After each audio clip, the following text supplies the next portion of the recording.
Hello everyone, welcome back. I wanted to talk to you guys a little bit about my Serbian AK-47 pistol today. This is the M92. I got a new best grouping on this rifle. I got a nice grouping of 3 inches today. Okay, so it was a 5-shot grouping, and I got 4 shots. 1, 2, 3, 4, and then the 5th shot was like right here. I measured it before I took it off the paper. So over here you can see I have a nice 2-inch group cluster.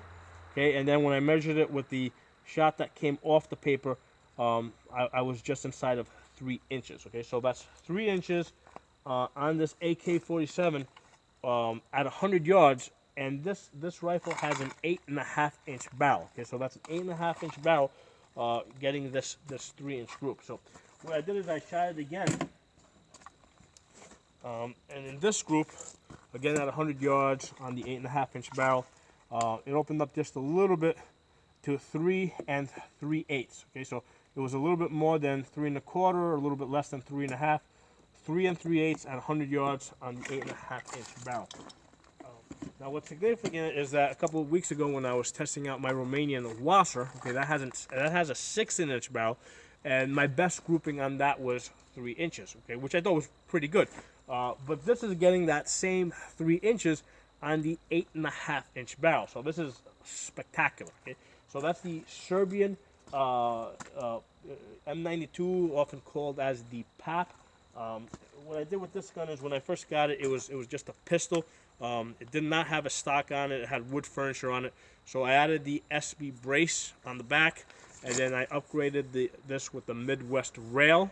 I added the red dot on top, and I put the blast diverter in the front. This is very important if you like shooting short barrel AK-47s, because without that blast diverter, the gun is uncomfortably loud to shoot. Okay, this blast diverter directs the noise downrange, and it makes it sound more like a regular AK-47. You know, it makes it a little bit more enjoyable. Before I upgraded this, I rarely shot this, and since I upgraded, I really enjoy shooting it a lot more. So I shoot it a lot more. So this is a very worthwhile upgrade to do, and the Serbian guns are very solid. You know, I mean, just working the safety, you can feel how it's, you know, it just feels really good. If you shoot a lot of AR-15s like I do, it takes a little getting used to the triggers. Just, you know, the trigger feels a little bit wider, a little, you know, it just gotta get used to it. So, you know, it took me about 4 groupings. For the first grouping that I got, well, actually the first grouping was kind of, you know, half of it was off the paper. I needed to adjust my I needed to adjust my red dot. The second grouping that I got, you know, I got a 3.5-inch cluster. 1, 2, 3, 4, and then one way down here. So it was like a total of 6 1/4. Okay, but I had that nice 3.5-inch cluster, so I knew that I could do better. And then what I did is I adjusted my red dot over a little bit. Okay, and that's when I hit the 3-inch the 3-inch grouping. But it still was a little high. I should have adjusted a little bit lower. But I did it after this. I adjusted it lower. And then that's when I got the 3 3/8 grouping. Okay.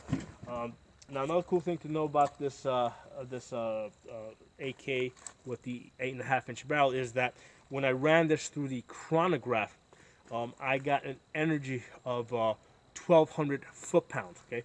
Now when I shoot the full-size AK, right, my Romanian, it has a 16-inch barrel, that gets 1,500 foot-pounds. Okay, so 1,500 on 16 inches versus 1,200 on 8.5. I'm only losing about 300 foot-pounds, and at 1,200 foot-pounds, you know, it pretty much shooting almost at the same power as a full-size, well, not full-size, as an AR-15 with a 16-inch barrel. Now, I'm not gonna say full-size because some people consider a full-size AR-15 a 20-inch barrel, but this 8.5-inch barrel is delivering almost as much power as an AR-15 with the 16-inch barrel. So that's really cool. So my opinion is, if you're looking for a short barrel rifle, right, you know, or an AK or an AR pistol, okay, this is a good place to look, because you know, you're not, if you're shooting the 7.62 by 3.9, you're not losing a lot of power in that short barrel. Okay, so you're still able to get the 3-inch groupings out at you know, out to 100 yards. And at the same time, the ammunition is still fairly cheap, because if you go with you know, if you want to do a short barrel, you know, like if you want to do a short barrel on an AR-15, the best option is really to switch over to the 300 Blackout, which has the same ballistics as a 7.62 by 3.9.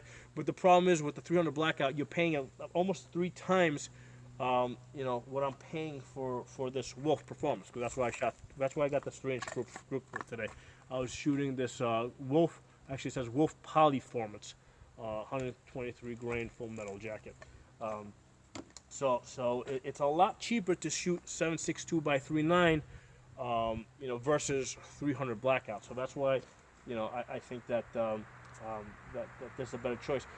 You know, cheap. You know, being able to shoot cheap is very important. I mean, you see me, you know, shooting some of these tight groups. You know, part of the reason why I can hit these tight groups is because I shoot a lot, and part of the reason why I shoot a lot is because, you know, I shoot ammo that's cheap. So shooting cheap ammo will get you better than trying to shoot expensive ammo, because you're able to just practice more. Okay. So those are my thoughts on that. That's, you know, that's the Serbian AK-47, M92 PAP, as often, you know, people will refer to it. And then it's got the SIG brace on it, okay, and then it's got the Midwest rail and the Midwest blast diverter. It's got a primary arms red dot on it. At some point I might upgrade that to a hollow sun, but it's working pretty good, and it's getting, you know, I mean, it's getting those 3-inch groups. So if you guys have any questions, comments, please post them. If you like this video, give it a thumbs up. If you're not a member, subscribe. I'll see you guys next time.